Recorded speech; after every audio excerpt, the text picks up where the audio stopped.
Hindi ko mayo. Hindi ko alam ano mararamdaman ko, ma. Nagugulan ako eh. Naging magkaibigan din naman kami ni Matos kahit mag-aaway kami. Tapos, si Rendon, kahit anong galit ko sa kanya, niligtas niya ako. Ayaw ko naman mangyari ito. Gusto ko lang naman sila makulong eh. Alam ko. Napakabuti talaga ng puso mo, anak. Katarungan yung nanaig sa'yo.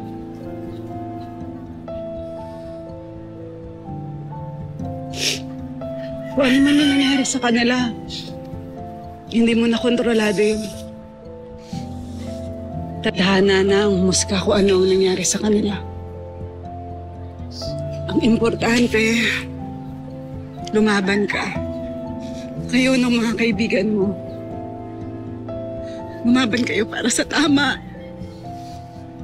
At pupus. Anak, sigurado ako, proud na proud sa'yo yung papa mo.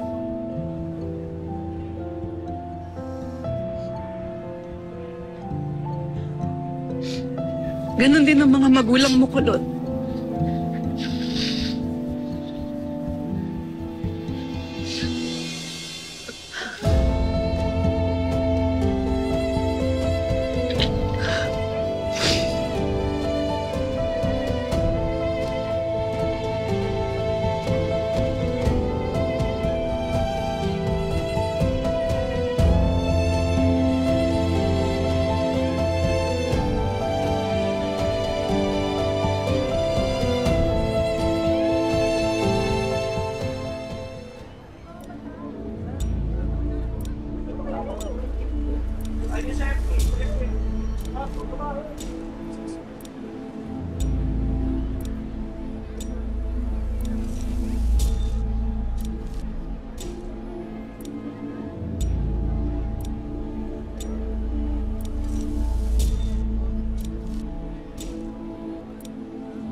Mga kasityo! Ay, si Imana! Napatunayan natin lahat ng pagmamahal natin sa isa't isa. Sa mga kasama natin, sa ating kaibigan, sa komunidad. Maraming salamat sa inyo. Nalampasan na naman natin ang isang pagsubok sa awa rin ng ating Panginoon. Hindi ba? Mabuhay ang mga taga-Rilas! Mabuhay! Mabuhay ang mga taga-Rilas! Mabuhay! Pwede na natin magsimulang muli!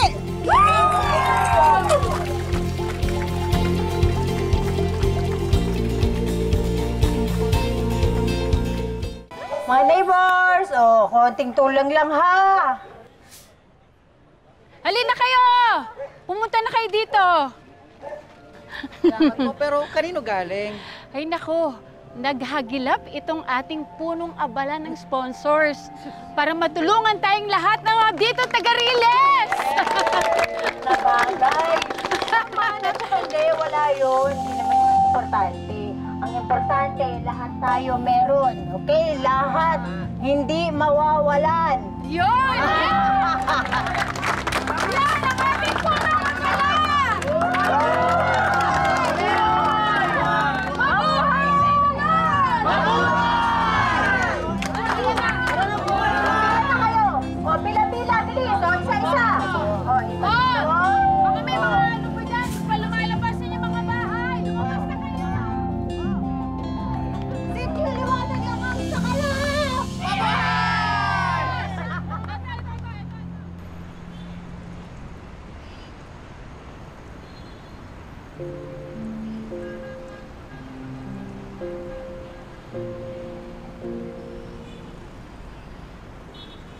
Lady, okay ka na ba talaga?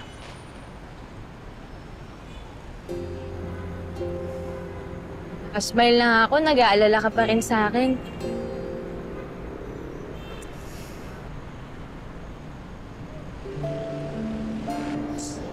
Hindi ka ba napapagod, Sig?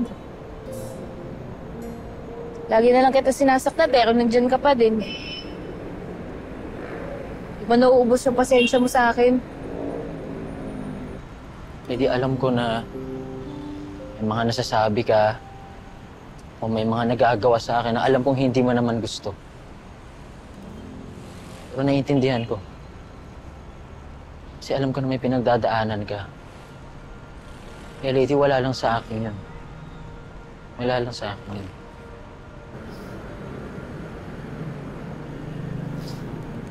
Salamat sa pasensya mo sa akin na sa pagmamahal mo. Sobrang swerte ko na pinaparamdam mo sa akin yan.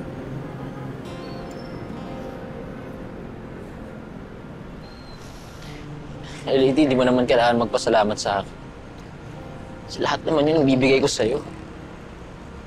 Hindi ako maghihintay ng kapalit. Kontentong-kontento na ako na hinahayaan mo akong mahalin ka at alagaan ka ng ganito.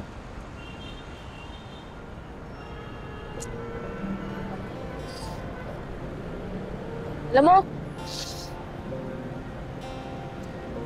ayoko na maging miserable. Anong ibig mo sabihin ayaw mo naman maging miserable? Narealize ko kasi na utang ko na din sa mga taong nagmamahal sa akin, sa mga taong mahal ko na paglaban yung buhay ko.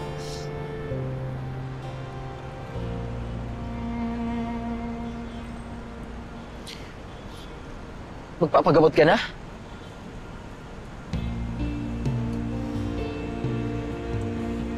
Isip ko na kahit anong mangyari pagkatapos ko magpagamot, kahit gaano kahaba ko iksi yung buhay na bibigay sa akin ng Diyos, gusto ko lang kasama ko si Jello, yung mga madre, yung mga taga-healers.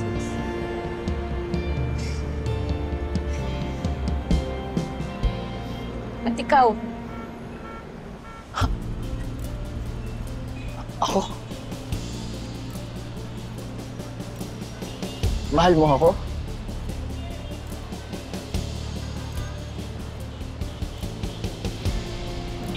Sorry, ngayon lang ako nagkaroon ng lakas ng loob. Mahal din kita, Lady. Mahal din kita.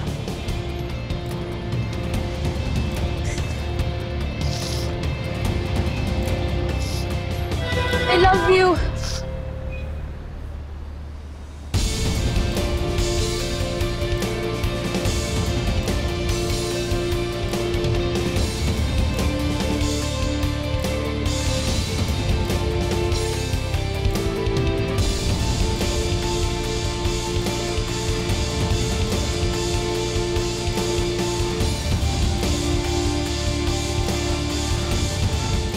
Nahuli na ang dating kanang kamay ni Rendon Victor na si Argus Tolentino sa isang bayan sa Ilocos Sur matapos itong matagpuang humihingi ng medico legal.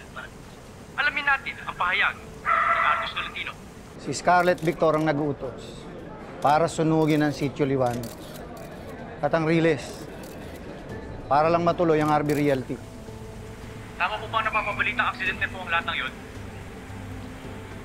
Palabas lang yan ng mga Victor. Nagbayad sila ng mga tao. Ako mismo ang gumawa. Ako mismo ang pumatay. Ang magamang Rendon at Matos, sila ang pumatay kay Mr. Pang at kay Jackson. Hindi lang sila ang biktima ng mga Victor. Marami pa. Kasama sina Ferdy Canlas, Lilian Canlas. Nalaman kasi na mag-asawa na may lason ang lupang dapat na ibibigay nila sa mga taga-Sitio Liwanag. Wala silang pakialam doon. Basta matuloy lang ang Golden Track City. Nadamay lang si Carlos Asuncion sa pangyayari. Napabilit yung aksidente man nangyari yun. Tama ba? Palabas lang yun ng mga Victor. May mga binayaran silang mga tao. Ako mismo ang gumawa. Ako mismo ang pumatay. Bakit inaamin mo ang lahat ng to? Inraidor ako ni Rendon bago siya namatay. Na-realize ko na maling tao pala ang pinaglaanan ko ng buhay at katapatan. Gusto kong humingi ng tawad sa mga taong nasaktan ko. Hindi ko na may babalik ang mga buhay na inutang. Pero handa akong pagdusahan ng lahat ng yun. Kahit buhay ko ang kapalit. Tama na! Sige, tatanong na lang po. Sige, tabi. Tama na! Sana ang huling tao ng mga Victor. Nahuli na sila lahat. Mananahimik na rin tayo. Wala nang gaganti sa atin. Sa wakas nakuha na rin yung station ng mga magulang ko. Sa tatay mo rin, Kidlat.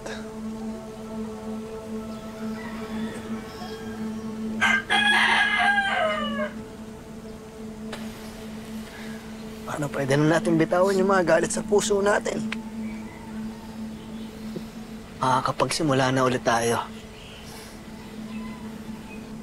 Teka, paano yung bahay natin? Iwanan natin yon?